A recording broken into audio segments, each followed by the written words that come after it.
Hello my friends, it's diys-by-dar, and I'm going to feature an older video that I did probably a year and a half ago, which goes over the HomeRight Super Max sprayer. I break it down pretty intricately, and the reason that I have to do an older video is because of this. Okay, I'll quickly tell you what I did is, a lot of you know that my mother-in-law is coming to live with us, and she is here. So the day before she was going to come, I was cleaning up the area where she's going to go, and my husband brought some batteries in the house and put them in the middle of the floor. I had some other stuff around, and I was cleaning it and pretty much had everything moved but the batteries, very heavy. I wanted to take a photo, and as I backed up to take the photo, boom, down I went. And the purpose that I landed on this is because I was trying to save my new hips that will just be coming up on a year old here by the end of January. So, probably by Christmas time, I should have this functioning a lot better. I'm not quite sure for furniture redos yet, but definitely some more rock wrapping, and I have $150 worth of yarn coming my way Monday, and I just cannot sit and do nothing.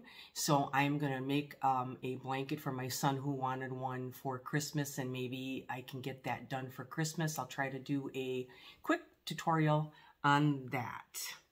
I am going to leave the links to the products that I'm showing you today at the bottom. And I also will leave a link to one of the videos where you actually see me using the sprayer, which I think is the very last one that I did. There may be another one there, but I'll find it for you. And at the very end of these videos, I'm going to go ahead and I'm going to show you what this arm looks like underneath. So it's pretty graphic. So if you're a little bit squeamish, just stop and don't go there.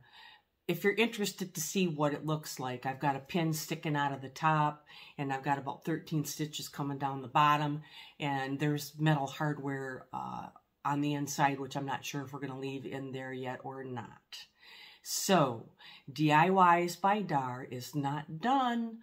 We are just a little delayed. So, please like and subscribe, and let's hit to that Super Max sprayer vid, and I'll see you next time. Okay, I thought today I would show you how I set up this sprayer that I have, because I am going to spray my 3 chairs to go with my 1930s horse mammal table, and I'm ready to get that gator hide on them because I'm not liking when things go unprotected and you don't get that nice finish over them, because that chalk paint, you get a drop of water on it, there's dust is going to get on it. It's best just to get the gator hide on it, and then you're good to go. Okay, this is the sprayer that I'm using. Ignore the beeping. Okay, this is a HomeRight Super Max Super Finish sprayer, which they have said that you don't need to thin your paint when you put it through. Well, depending on what type of paint that you're using and how old it is, sometimes can dictate what the thickness is. So, watching all those videos, wondering on how to do the thinness of your paint, experience is going to be your best guide, and just go for it and try it. Go outside, put water in it first, try all the different ends that come with your specific sprayer. And I started with spraying my chicken barn, and it worked out well. Okay, when you put your sprayer together, follow the directions on your sprayer, and of course always make sure you have respiratory protection for yourself. I am going to be spraying inside my tent today, so I will be putting on a paint mask. Pay no attention to the band-aid on the finger as well. Now, when I first started using this sprayer, I used the red end right here, and that end tip is bigger, and I don't remember what millimeter size they are offhand. I want to say the red one looks like it's probably about a 4. The green is in between. It's probably a 2. And the blue is the fine one with the really tiny little fine tip. That one is probably a 1.7, 1.8 millimeter.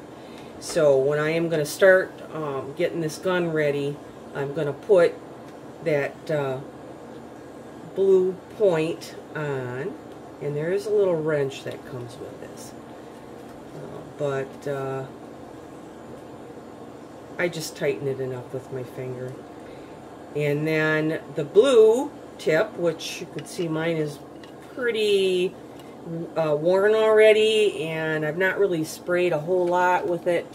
It does seem to wear off quite well, but you'll get the hang of which tip you want, and by looking at the size. And when all else fails, get out a metric measuring device, and it will tell you how big the millimeter size is on the end going across on these tips. And by looking at the hole size on the end of what you're going to spray out, you will know. Just like this blue one that I'm putting on is a very, very fine tip, which I want a little more control over this gator hide. I have sprayed the gator hide already once using the fine tip, and it worked great, and that's what I'm going to do again. Alrighty, here's my little wrench. I am going to use that wrench to tighten this down, and there's a specific way you, of course, have to slip it on here. And then righty-tighty. I just tighten it down snug. I don't like torque it down real hard, because then I am not going to be able to get it off. Now, at this point, what you're going to do is you have a couple ends. If you use this sprayer, if you have a different sprayer, follow the directions on what they tell you. But the black end is a little bit tighter for the fine mist. The holes are not as big on the side right here, so it doesn't allow as much air to go through, so you got a little finer mist. And then the other one that I have, you can see the holes again here, much larger. This is what I used when I sprayed the barn outside. I needed a little wider spray, and that was what I used. So to finish putting this together, there's a spring device. I have to look at it to drop it in here. And I am not the best with my hands, so that just kind of sets in there. Thus the band-aid on this one. Then you're going to put your cap tip on, and then the other cap is going to screw right over the top. And you just take your time and line it up, tighten it down, make sure everything's in line. This sprayer's ready to go. Now you can turn on this one, you can turn the direction on which way you want to spray. I'm putting it this way because I'm probably going to be tipping down. I'm not going to be tipping, I'm telling you that backwards. If you're tipping this direction, your paint is going to fall down through to the bottom of your container. There's the container. And then that's the easiest place for you to pull your paint from.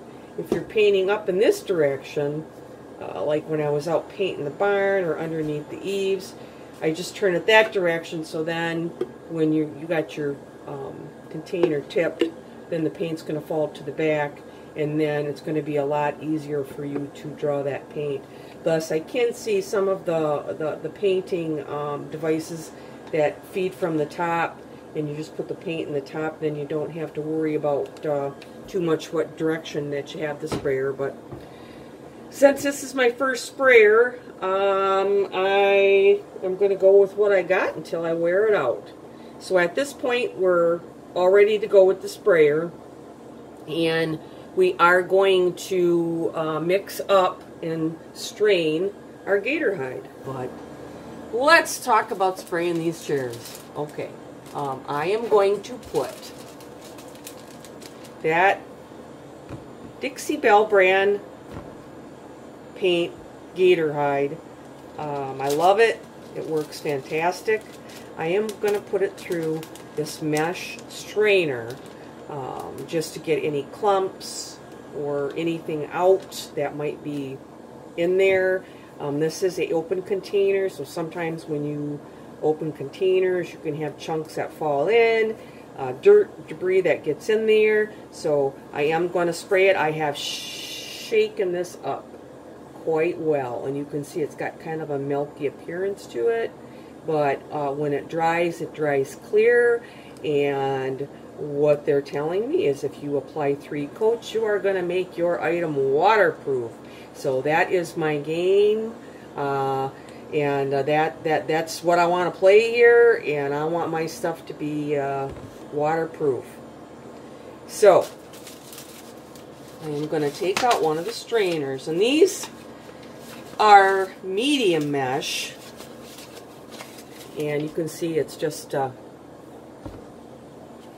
little cone shape.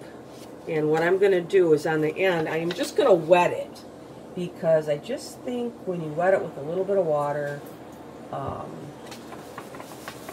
then you can shape it a little better to what you need, and it helps your material to go through that strainer a lot better. So I've got the strainer right inside my container, and we're going to see how thick this gator hide is. I'm going to pour it in, and put this over, and it's running through pretty darn quick. So I did not have to thin this in any way. Last time it worked great, and I am not going to thin it this time. I don't have one of the timing cups that you can buy, and there's a whole formula there where you time it and it runs through in so many seconds. Well, I don't have time to mess around with all that. That's getting a little bit too much. So I just went and learned on my own by looking at the thickness of the paint, and you will too. Don't let it intimidate you. Just pick it up, find something that it doesn't really matter if you mess up, and go from there. But I probably have about 550 mils inside here, and I think what I'm going to do is I'm going to go ahead and open up my other one, and I'm going to fill this right on up.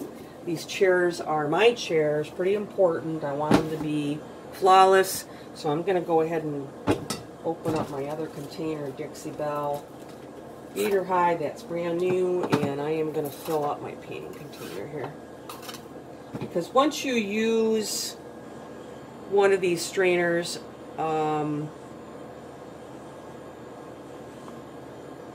you can't use it again. It's pretty much done. I'll hold this up and you can probably see it kind of running through there. Alright, this one seems a little bit thicker.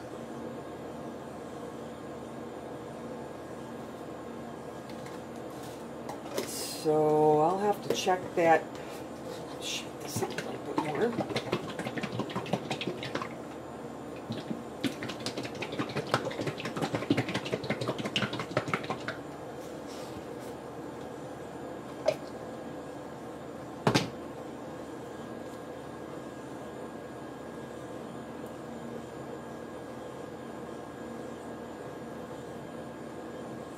It is either thicker, or in that amount of time this gator hide's drying down here and it's getting in my mesh strainer. I am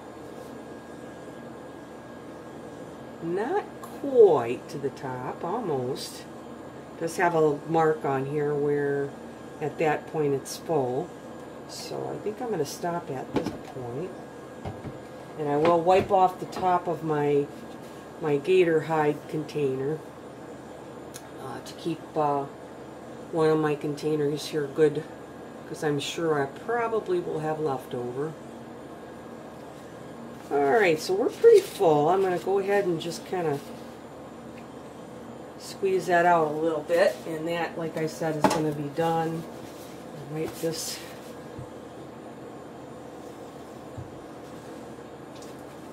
little bit of water. This is water base, which makes it extremely nice, but you still have to watch your drying times, especially if you're doing this outside.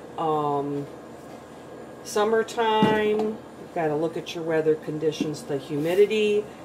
Where I'm going to be spraying is in my new outdoor spray booth that I've set up, so it's going to be my first time out there.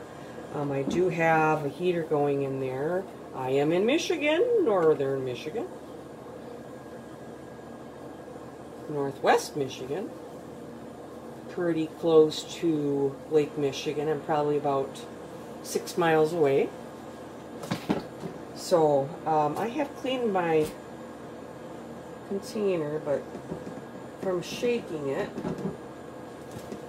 I've got gator hide up on that lid, and that is where I want to get that out of, because you close that container up. This gator hide, well, the name is appropriate.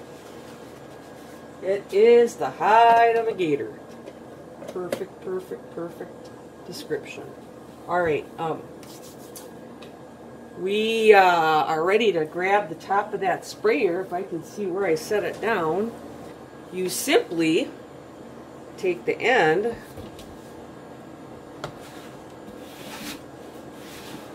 and screw that on, and you are ready to roll. This sprayer here has a nozzle right up here on the side, and that's your airflow. And this is, you know, of course, just your nozzle that's going to allow you to pass your air through to pick up that paint to spray it out the nozzle. So it has a little minus at the bottom and a plus at the top. So I'm going to take her all the way down to the minus when I start. So we're going to start there, and then when I get outside and start spraying, we will be adjusting that so I can get that gator hide to come out, and we will go from there.